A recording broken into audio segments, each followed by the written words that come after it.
Class 9 energy most important topic में से एक है वर्क एनर्जी, और आज हम लोग एनर्जी पे चर्चा करेंगे। ये टॉपिक्स इसलिए इंपॉर्टेंट हो जाता है कि हमारे कुछ अर्लियर कॉन्सेप्ट्स को हमको छोड़ना पड़ेगा और जो नया कॉन्सेप्ट है उसको अडॉप्ट करना पड़ेगा। हीट जो है अर्लियर हम लोग पढ़े थे कि फॉर्म ऑफ एनर्जी है, तो क्लास 9 से ये नहीं चलने वाला है। ठीक, तो आज हम लोग डिटेल्स में चर्चा करेंगे डिफरेंट फॉर्म्स ऑफ एनर्जी और कैसे वो एनर्जी हम लोग को डे टू डे लाइफ में हम लोग उस एनर्जी को देखते हैं, ऑब्जर्व करते हैं, उसका चर्चा करेंगे।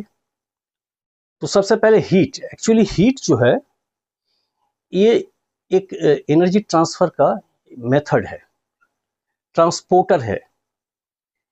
एनर्जी को ट्रांसपोर्ट करने का दो मेथड है, दो ट्रांसपोर्टर है, कह लीजिए कि दो कुरियर है। एनर्जी ट्रांसफर होता है दो तरीका से। एक तरीका का नाम है वर्क।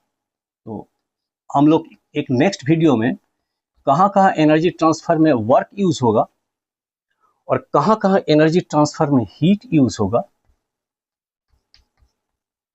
उसका चर्चा करेंगे। तो heat is not a form of energy. Energy transfer का दो प्रोसेस है, एक वर्क के थ्रू हम लोग एनर्जी को ट्रांसफर कर सकते हैं और एक हीट के थ्रू ट्रांसफर कर सकते हैं। हीट के थ्रू जब करेंगे तो टेम्परेचर में चेंजेस आएगा। ओके, तो ये हीट क्या है? ये एनर्जी नहीं है बल्कि एक ट्रांसपोर्टर है जो कि एनर्जी को ट्रांसपोर्ट करता है और जिसमें टेम्परेचर डिफरेंस क्रिएट होता है। ठीक, हीट एक्चुअली जो एनर्जी है वो एक्चुअली है थर्मल एनर्जी, जिसे हम लोग हीट समझ रहे हैं। उस एनर्जी का नाम दिया गया है थर्मल एनर्जी। और थर्मल एनर्जी में जो हीट ट्रांसफर होता है तीन प्रोसेस में होता है, कंडक्शन, कन्वेक्शन और रेडिएशन। कंडक्शन, कन्वेक्शन और रेडिएशन। अब देखिए, ये रेडिएशन जो है ये एक अलग पार्ट ऑफ एनर्जी हो जाएगा, ये एक अलग ब्रांच है। ठीक है, तो कंडक्शन, कन्वेक्शन ये और रेडिएशन ये थर्मल एनर्जीज का है। रेडिएशन से भी टेम्परेचर आपका चेंज होगा, कंडक्शन, कन्वेक्शन से भी चेंज होगा। और ये जो एनर्जी चेंजेस होगा, एनर्जी कंडक्शन से भी एक एंड से दूसरे एंड में हीट एनर्जी जा सकता है, हीट नहीं थर्मल एनर्जी जा सकता है, सॉरी देखिए मेरा मुंह से भी निकल गया। कन्वेक्शन से भी आपका थर्मल एनर्जी एक जगह से दूसरी जगह जा सकता है। तो डिफरेंट फॉर्म्स ऑफ एनर्जी में हम लोग सबसे पहले चर्चा करेंगे मैकेनिकल एनर्जी का। मैकेनिकल एनर्जी सबसे पहले आता है, मैकेनिकल एनर्जी। पहला मैकेनिकल एनर्जी, इस मैकेनिकल एनर्जी को दो हिस्से में तोड़ा गया है। मैकेनिकल एनर्जी दो तरह का होता है, एक है काइनेटिक और दूसरा है पोटेंशियल।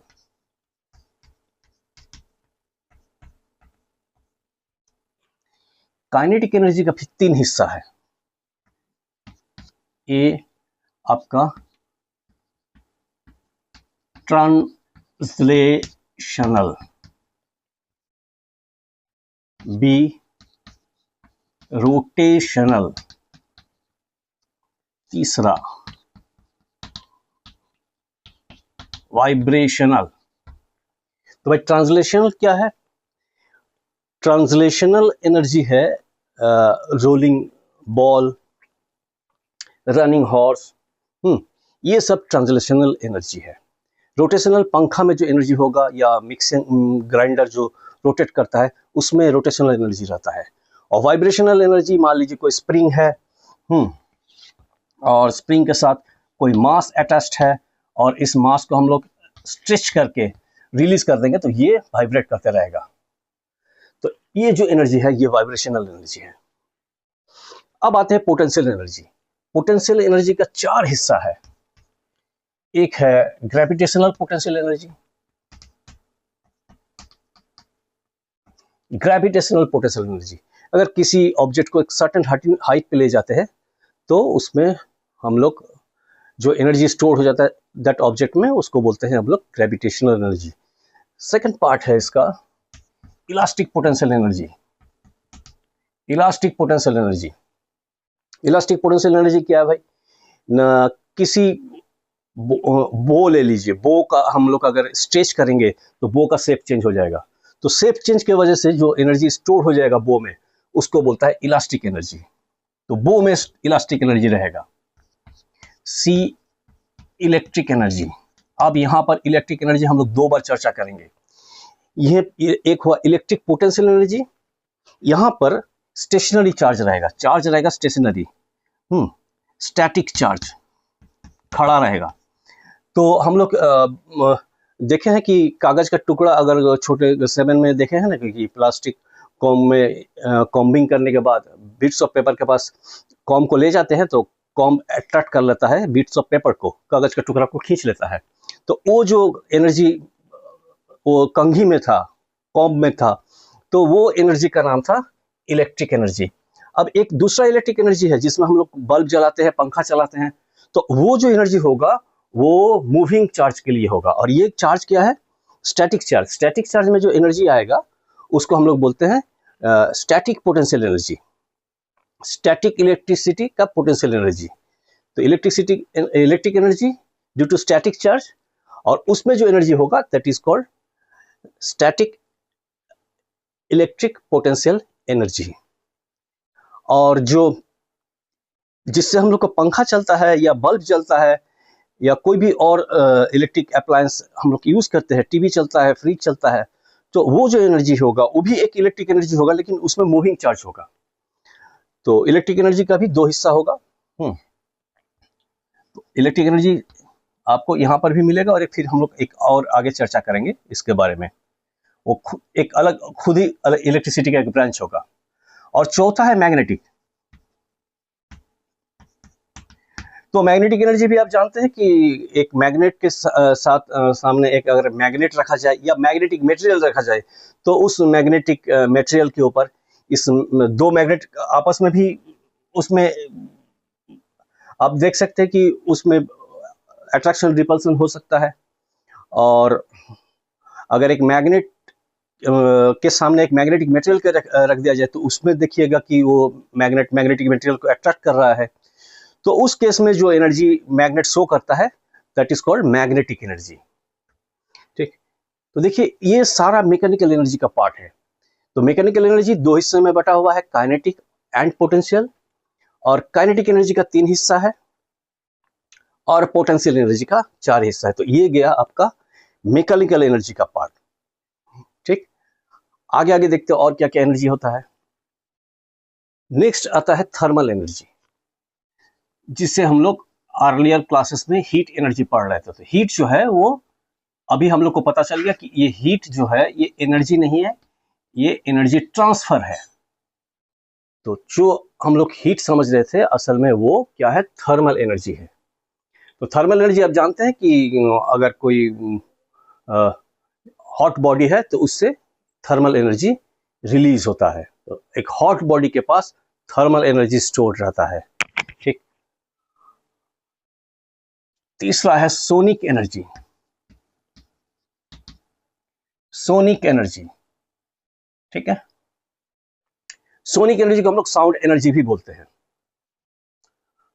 तो अगर किसी डिवाइस से, टेलीविजन से साउंड आ रहा है तो वो भी एक फॉर्म ऑफ एनर्जी ही है। कोई मोबाइल में साउंड आ रहा है तो वो भी एक एनर्जी है, दैट इज हम लोग उसको बोलते हैं साउंड एनर्जी, या उसका नाम है सोनिक एनर्जी। चौथा है, अब ये जो है फिर हम लोग उसमें इलेक्ट्रिसिटी का जो पढ़े थे एक स्टैटिक था, अब एक इलेक्ट्रिक एनर्जी डायनामिक होगा। ठीक है, तो ये इलेक्ट्रिक एनर्जी,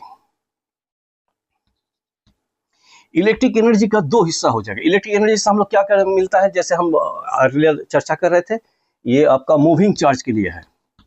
चार्ज यहाँ पर मूविंग करेगा, मूविंग चार्ज का जो एनर्जी होगा। ठीक है, सो बैटरी से जो एनर्जी निकलता है वो हो गया आपका इलेक्ट्रिक एनर्जी। और वो क्या करता है? बल्ब जला सकता है, पंखा चला सकता है, घर में भी हम लोग को इलेक्ट्रिसिटी आता है, ये सब मूविंग चार्जेस है। इसमें आपको ये इसमें एक ठो और इसी बॉक्स में होता है मैग्नेटिक एनर्जी। इलेक्ट्रिक एनर्जी और मैग्नेटिक एनर्जी हायर क्लासेस में अब जब आ जाएंगे तो आप देखिएगा कि ये एक ही बॉक्स में रखा जाता है। तो मैग्नेटिक एनर्जी क्या हुआ भाई? एक बैटरी का वायर को अगर हम लोग वायर वाइंड कर दे इस तरह के, इसको हम लोग सोलेनॉइड बोलते हैं। तो ये सोलेनॉइड बोलता है, इस पे अगर हम करंट पास कराए तो ये मैग्नेट जैसा बिहेव करने लगता है। इसका नाम है इलेक्ट्रोमैग्नेट। क्लास 8 में पढ़े हैं। इसका नाम है इलेक्ट्रोमैग्नेट। तो इसमें इलेक्ट्रिसिटी पास कराने से इसमें मैग्नेटिक एनर्जी भी आ जाता है, इसीलिए इसको हम लोग एक ही बॉक्स में रखते हैं। तो ये भी एक मूविंग चार्ज से मैग्नेटिक एनर्जी भी हमें प्राप्त होता है। तो ये गया आपका पहला तो मैकेनिकल था, फिर थर्मल एनर्जी हम लोग देख लिए, तीसरा सोनिक, चौथा इलेक्ट्रिक एनर्जी। इसी में इलेक्ट्रिक का ही एनर्जी का ही एक सब डिवीजन है मैग्नेटिक एनर्जी। और पांचवा है केमिकल एनर्जी। केमिकल एनर्जी कहाँ रहता है? केमिकल एनर्जी आपको मिल जाएगा बैटरी में, केमिकल एनर्जी स्टोर रहता है। कार चलता है पेट्रोल से, पेट्रोल में केमिकल एनर्जी होता है। कैंडल बर्न करता है और हमें लाइट मिलता है, तो कैंडल में केमिकल एनर्जी रहता है। हम लोग जो काम करते हैं, रोजमर्रा का काम करते हैं, तो हम लोग का शरीर में भी केमिकल एनर्जी रहता है in the form of stored glucose के फॉर्म में। हमारे बॉडी के अंदर केमिकल एनर्जी स्टोर्ड रहता है, उसी को हम लोग यूज करके हम लोग अपना मूवमेंट करते हैं।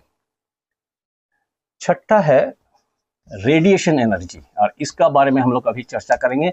इसका भी 7 हिस्सा है रेडिएशन एनर्जी। सो ये रेडिएशन एनर्जी शॉर्ट में है, इसको हम लोग थोड़ा सा लॉन्ग में लिखते हैं, तो लिखते हैं इलेक्ट्रोमैग्नेटिक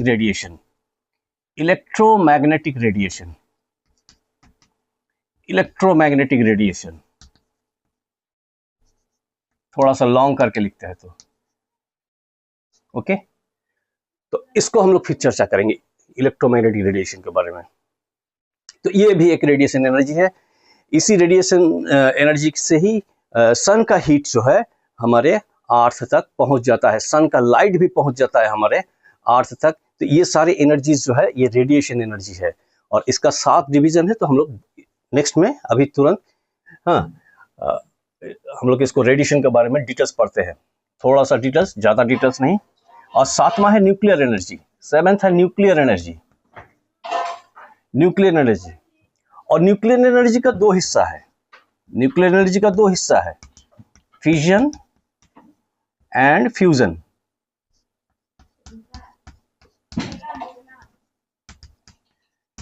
तो फिजन एनर्जी क्या है? फिजन न्यूक्लियर फिशन में एक हेवियर न्यूक्लियाई 2 या 3 उससे ज्यादा स्मॉल न्यूक्लियाई में टूट जाता है, तो उस समय बहुत एनर्जी रिलीज होता है, इसको बोलता है फिजन एनर्जी। और एक होता है फ्यूजन एनर्जी।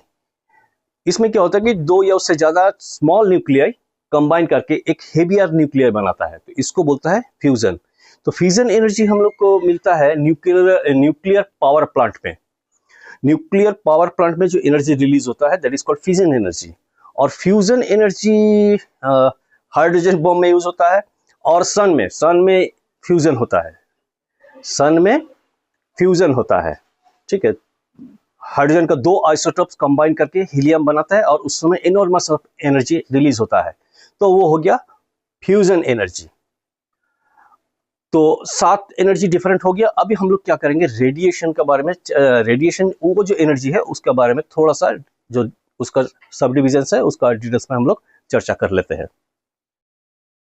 अब हम लोग रेडिएशन एनर्जी का सब डिविजन सब देख लेते हैं। रेडिएशन एनर्जी,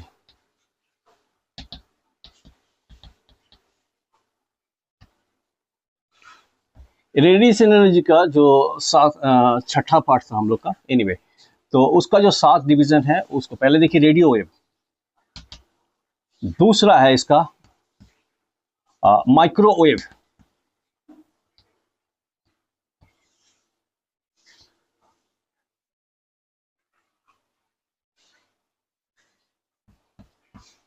तीसरा है इंफ्रारेड,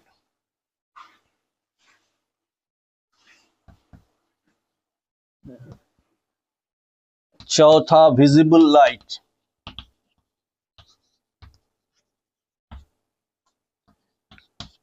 पांचवा अल्ट्रावायलेट,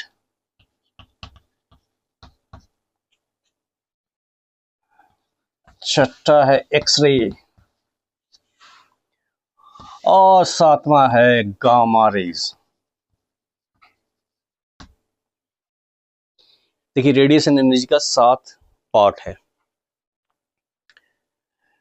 जिनमें रेडियो वेव जो है ये आपका हम लोग जो रेडियो सुनते हैं उसी का ये है। वहां से मान लीजिए किसी स्टेशन से, रेडियो स्टेशन से मेरा घर का रेडियो में कोई सिग्नल आ रहा है तो वो रेडियो वेव के थ्रू ही आ रहा है, ठीक है।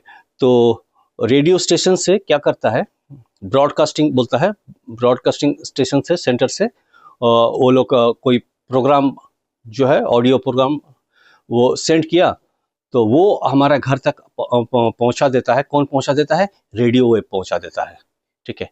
अब एक चीज ध्यान दीजिए, आप लोग को बता देते हैं, इसमें जनरल नॉलेज का चीज है, ये रैडर में रेडियो वेव यूज नहीं होता है।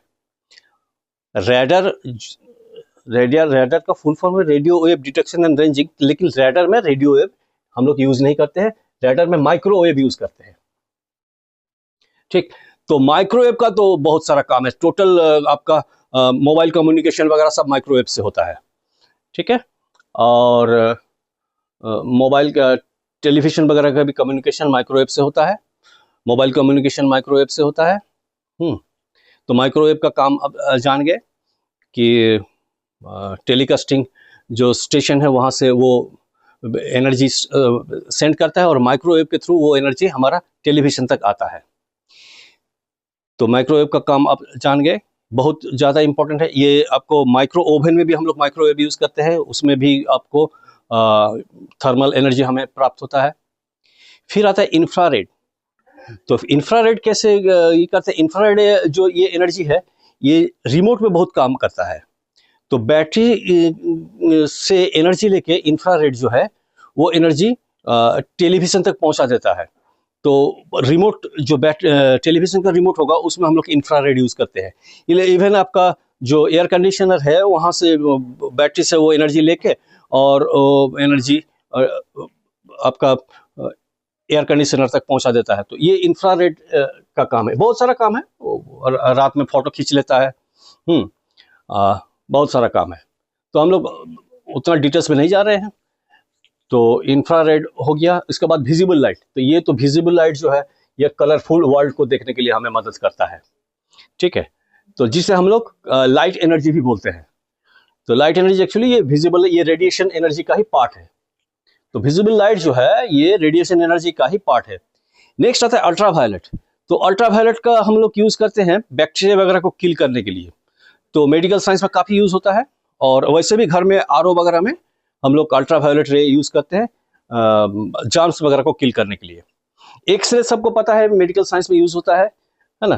तो एक्सरे जब किसी ये हम लोग को ये डिटेक्ट करने में मदद करता है किसी बोन वगैरह में क्रैक्स है कि नहीं। तो ये एक्सरे क्या होता है, इसका पास इतना एनर्जी तो होता है कि फ्लेश को, हमारा शरीर का जो फ्लेश है उसको पेनिट्रेट कर जाता है, लेकिन जहाँ हड्डी है वहाँ पर जाके ये रुक जाता है। तो एक्सरे भी एक रेडिएशन एनर्जी का ही पार्ट है। फिर आता है गामा है, सबसे शक्तिशाली जो है, सबसे आपका पावरफुल जो है, जिसका सबसे ज़्यादा एनर्जी है, ये गामा रे का है, ठीक है। तो ये मतलब बहुत 6 इंच आपका स्टील को भी पार कर जाता है, इतना इसका पास एनर्जी होता है। मेनली इसका यूज़ होता है मेडिकल साइंस में भी, इसका मेन यूज़ है